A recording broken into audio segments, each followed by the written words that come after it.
We're going to take a few minutes here just to look around our Managerial Economics MBA 680 course.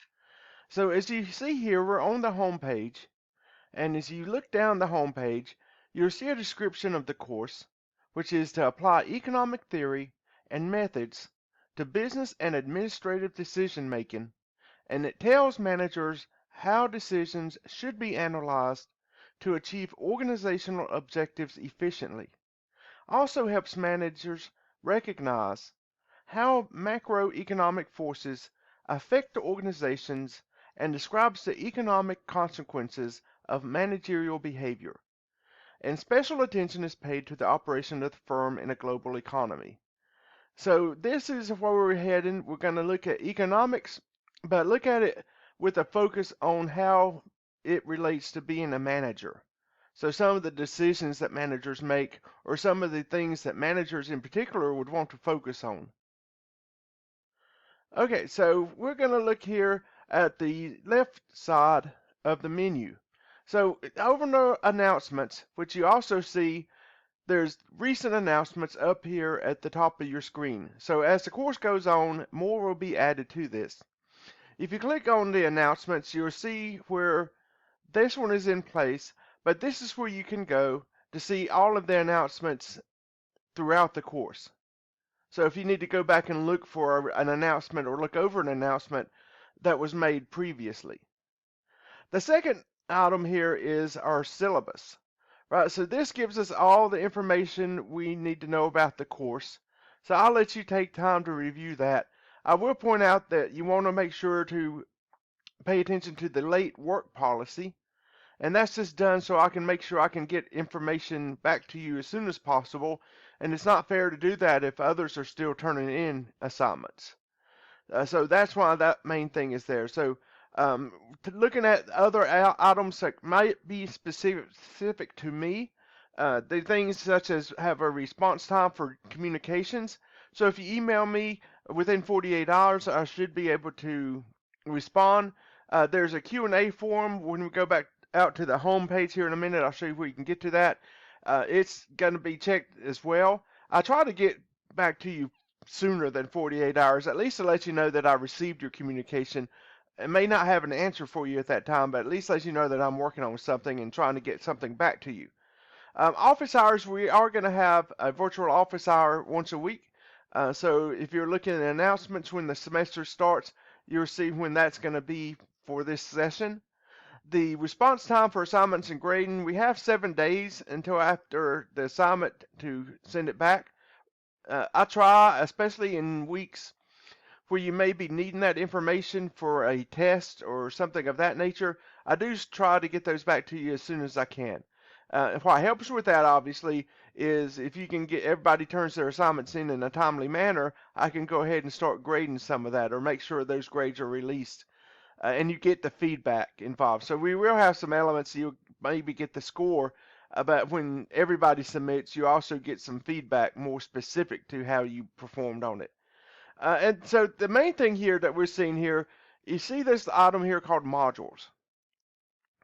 So to see the course the way it was set up and intended to be viewed, you want to go into the modules view. This is really where you should enter the course and see all that information. So we see here there's some welcome information here in the course. And then we have each of our learning modules. And just to make sure, our modules are divided into what we call a 4D approach. The first of those 4Ds is discover. So in this section, these are things that you're going to help you. So in our courses, one thing might be different than some of your others. Your discover section includes your resources. So when you go in there, I divided out your text-related modules resources from your video-related learning resources. Right, so these are textbook interactive book elements that you can complete. And the videos are where they're either walking through chapter information or you're walking through problems that have been worked through together. So I know it looks like many lines, but it's because each one's broken out into specific parts. So if you only needed to go back and rewatch maybe chapter 2 problem walkthrough, you only need to go back there. You don't have to fast forward or rewind a whole lot. So that's why we use that approach with my courses at least. Then you come to the second of the D's, which is discuss. So each module is going to have a discussion forum involved. So you click on that and complete that. The third D is the demonstrate. So this is where you have assignments to complete in each of the modules. So a couple of things I'll point out here, mainly because we're looking at this course's module 1. In the first two assignments here in module 1 are really just to help make sure you review how to complete the assignments in general, and then how you can use some of the elements involved with our online supplemental resources. But if you complete those reviews, you already earn some of your assignments. So they each count as assignments. So that's a good thing.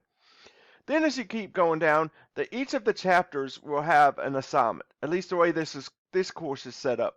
So after you go into the homework, you'll see that it takes a different approach with your homework and how it's scored, and you get an average as compared to after you complete each of those, you will then follow that up with a quiz that is, take it one time, and hopefully by this point we've mastered each of those.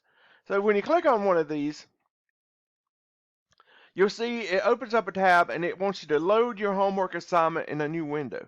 So just know that when you click on this the first time, you should have gotten some information that has your access code to our Cengage materials.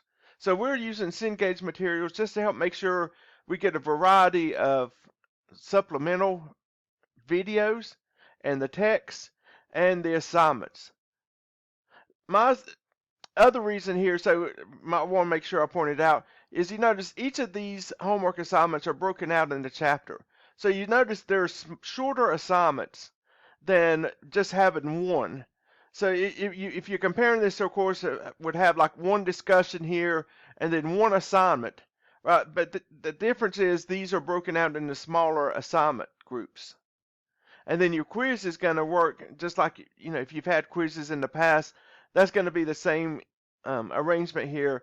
But once you complete the homework, you'll see how the quizzes are, except the fact you do not retake those and get an average score.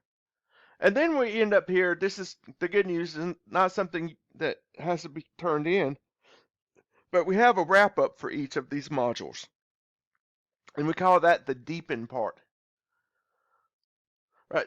If you look up here, another way to kind of make sure you understand what needs to be submitted or what's going to be graded, I should say, is you have points here for each of the items that's going to be part of your overall grade.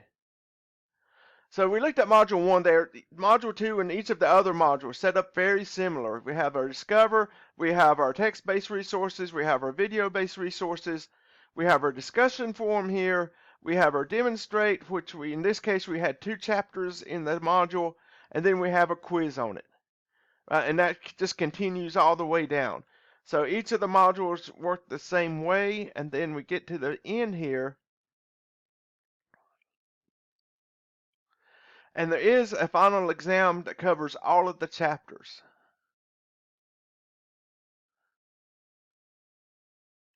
But that's just a little bit of how the course is set up, and I want to make sure that you kind of noted how there may be more lines here, but don't let that make you nervous. It's just because items are divided up into more specific areas, even on your assignment part. Right. Obviously, the grades, you can go in and review your grades as you need to. If you don't have access to Office 365 already, Office 365 has ways as a student you can get access with the Office 365 for free. So just know that that's there. And then for your section, I won't click on it, but the people, you can see who else is in your course with you. Okay, but that's just a little bit about how the course is set up, how we're going to work through it. I think the best advice I would give you, since it is broken up into smaller parts, start some of those earlier in the week. If you wait until Sunday to start, it may be a little overwhelming. If you review a little bit each day of the week, then it's going to be for you. It's going to be a lot more, probably even more enjoyable than what it has been up until now for those of you who have had courses here before. But that's just a little bit about the course. and definitely look forward to working with you in the course.